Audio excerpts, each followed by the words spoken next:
kesejahteraan penduduk sebagai hasil pembangunan. Halo semua, perkenalkan aku Rifa. Selamat datang di video kita kali ini. Di video ini kalian akan belajar tentang kesejahteraan penduduk. Tentunya aku ditemani 5 temanku yang keren. Yuk kenalan sama mereka. Halo, aku Yahra. Halo, aku Elva. Halo, aku Uki. Halo, aku Rifa. Halo, aku Rika. Halo, aku Rizka. Halo semuanya, aku Yahra. Nah, di sini kita mulai dulu dari pengertian kesejahteraan sosial ya. Sederhananya, kesejahteraan sosial adalah kondisi yang bikin hidup kita lebih baik, lebih bahagia. Nah, dalam konsep kesejahteraan sosial ada 2 dimensi utama. Pertama, kesejahteraan sosial itu mencakup apa saja yang bisa didapatkan oleh orang-orang dalam masyarakat, seperti program-program, manfaat-manfaat, dan berbagai pelayanan. Jadi, ini bisa mencakup layanan kesehatan, pendidikan, dan bantuan-bantuan sosial lainnya, gitu ya? Tepat sekali. Dimensi kedua adalah bagaimana kebutuhan masyarakat bisa terpenuhi secara baik atau memodal. Ini termasuk kebutuhan sosial, ekonomi, pendidikan, dan kesehatan. Oh, jadi semua aspek kehidupan orang-orang terpenuhi, bukan hanya satu bagian saja. Betul. Bahkan, menurut Perserikatan Bangsa-Bangsa, kesejahteraan sosial adalah suatu keadaan di mana setiap orang sejahtera secara jasmani, rohani, dan sosial. Wah, ternyata kesejahteraan itu kompleks juga ya. Apa aja sih yang termasuk kebutuhan dasar dalam kesejahteraan sosial ini? Kebutuhan dasar setiap warga negara dalam kesejahteraan sosial itu meliputi rehabilitasi sosial, jaminan sosial, pemberdayaan sosial, dan perlindungan sosial. Lalu, tujuan dari pelaksanaan kesejahteraan sosial itu apa sih ya? Tujuan utamanya ada 6. Pertama, untuk meningkatkan taraf kesejahteraan, kualitas, dan kelangsungan hidup masyarakat. Kedua, memulihkan fungsi sosial agar masyarakat bisa lebih mandiri. Ketiga, meningkatkan ketahanan sosial masyarakat dalam mencegah dan menangani masalah kesejahteraan sosial. Keempat, meningkatkan kemampuan, kepedulian, dan tanggung jawab sosial. Kelima, meningkatkan kemampuan masyarakat dalam menyelenggarakan kesejahteraan sosial secara melembaga. Dan yang keenam, meningkatkan kualitas manajemen penyelenggaraan kesejahteraan sosial agar pelaksanaannya lebih efektif dan terarah. Wah, ternyata kesejahteraan sosial itu mencakup banyak aspek kehidupan masyarakat. Jadi, semua ini dilaksanakan supaya masyarakat bisa hidup lebih baik dan sejahtera ya. Iya, dengan adanya kesejahteraan sosial, diharapkan setiap warga negara bisa hidup dengan layak dan mandiri dalam lingkungan yang mendukung. Nah, itu dia penjelasan dari teman kita.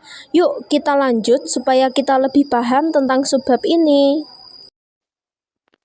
Halo teman-teman, aku Elva. Sekarang aku akan menjelaskan tentang indikator indeks kesejahteraan.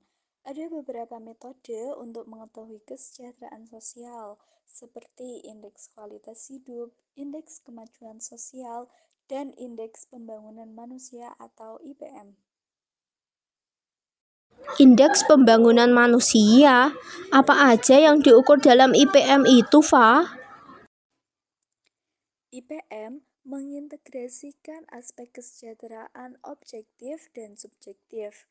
Nah, Badan Pusat Statistik atau BPS setiap tahun merilis publikasi tentang indikator kesejahteraan rakyat dengan 8 bidang utama sebagai acuan. 8 bidang. Apa saja itu? BPS mencakup 8 bidang yaitu kependudukan, pendidikan, kesehatan dan gizi, ketenagakerjaan, taraf dan pola konsumsi, perumahan dan lingkungan, kemiskinan, serta penyelenggaraan sosial lainnya. Bidang-bidang ini menjadi acuan untuk meningkatkan kualitas hidup masyarakat. Oh iya, Fa. Bukannya 8 indikator itu dikelompokkan jadi 3 indikator utama IPM ya? Iya, betul. 3 indikator utama IPM yaitu angka harapan hidup, angka harapan lama sekolah, dan rata-rata lama sekolah, serta kemampuan daya beli. Oh iya, Elva. Aku penasaran dengan IPM Indonesia. Apakah ada peningkatan? Iya, ada peningkatan yang cukup signifikan. Sejak tahun 2018, nggak ada provinsi di Indonesia dengan status pembangunan manusia kategori rendah. Bahkan, Papua yang sebelumnya kategori rendah kini sudah meningkat jadi kategori sedang. Wah, kabar baik untuk kesejahteraan masyarakat Indonesia. Tapi, pastinya ada faktor yang mempengaruhi indeks kesejahteraan. Kira-kira apa saja ya? Jadi gini teman-teman, kesejahteraan penduduk dipengaruhi oleh 5 modal penting. Yang pertama, human capital itu modal manusia yang mencakup keterampilan, pengetahuan, dan kesehatan individu. Faktor ini penting karena keterampilan dan kesehatan memengaruhi produktivitas seseorang.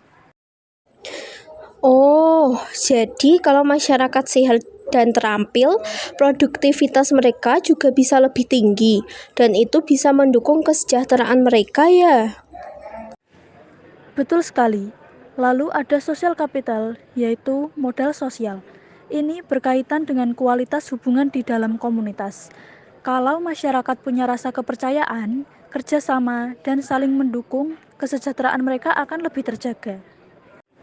Selanjutnya, ada natural capital yaitu modal alam. Ini mencakup sumber daya alam seperti air, tanah, dan hutan yang mendukung kehidupan masyarakat. Oh, jadi sumber daya alam juga termasuk modal penting dalam kesejahteraan ya. Kalau sumber daya alamnya terjaga, masyarakat bisa lebih mudah mencukupi kebutuhan mereka. Benar, kalau sumber daya alam terjaga, kesejahteraan masyarakat lebih stabil. Nah, yang keempat ada physical capital, yaitu modal fisik. Ini meliputi infrastruktur seperti jalan, listrik, jembatan, dan fasilitas umum lainnya yang membantu meningkatkan akses dan produktivitas. Terakhir, ada financial capital, yaitu modal finansial. Ini meliputi sumber daya ekonomi seperti tabungan, pinjaman, dan akses ke pendapatan yang memudahkan masyarakat memenuhi kebutuhan hidup mereka. Berarti dapat disimpulkan kalau kelima modal ini yaitu human capital, social capital, natural capital, physical capital, dan financial capital saling berperan dalam menentukan tingkat kesejahteraan masyarakat. Betul, Rif. Semua faktor ini saling berkaitan dan sangat penting dalam meningkatkan kesejahteraan sosial masyarakat. Ternyata gitu ya, Rik. Gimana nih teman-teman? Udah mulai paham kan? Selanjutnya, kalau kita sudah tahu faktor yang mempengaruhinya, berarti kita juga harus tahu upaya untuk meningkatkannya. Yuk dengerin penjelasan dari Uki. Oke, Rif. Yuk teman-teman dengerin penjelasanku. Oke, teman-teman. Upaya untuk meningkatkan kesejahteraan penduduk ada banyak. Yang pertama adalah dengan pendidikan yang berkualitas. Dengan pendidikan yang baik, masyarakat memiliki kesempatan untuk mengembangkan keterampilan dan pengetahuan yang akan membuka peluang kerja yang lebih baik. Lalu ada juga upaya di bidang kesehatan. Kalau fasilitas kesehatan ditingkatkan, seperti rumah sakit atau klinik yang mudah dijangkau, masyarakat jadi lebih mudah mendapatkan layanan kesehatan. Ini akan membantu mengurangi angka kematian dan meningkatkan harapan hidup. Ah ya, sehat itu kan penting banget. Kalau masyarakat sehat, mereka bisa lebih produktif juga. Benar, selain kesehatan, penciptaan lapangan kerja juga penting. Pembangunan ekonomi mendorong terciptanya lapangan kerja baru. Oh, jadi lapangan kerja itu juga hasil dari pembangunan ya? Yap, semakin banyak lapangan kerja, semakin banyak penduduk yang bisa mendapatkan penghasilan. Lalu ada juga pembangunan infrastruktur seperti jalan, listrik, air bersih, dan internet. Infrastruktur ini bikin aktivitas sehari-hari masyarakat jadi lebih mudah dan efisien. Bener banget. Aku merasakan banget manfaat internet sekarang, apalagi waktu pandemi. Internet itu salah satu contoh bagaimana teknologi dan inovasi membantu kesejahteraan masyarakat. Dengan teknologi, masyarakat bisa mengakses informasi, belajar online, dan bahkan membuka usaha. Teknologi bisa menjadi alat yang penting dalam meningkatkan kesejahteraan. Selain itu, pemerintah juga punya program perlindungan sosial, misalnya bantuan tunai, jaminan kesehatan, dan subsidi pendidikan yang ditunjukkan untuk kelompok rentan agar mereka tidak tertinggal. Terakhir, adanya partisipasi masyarakat dalam pembangunan dan pemerataan hasilnya.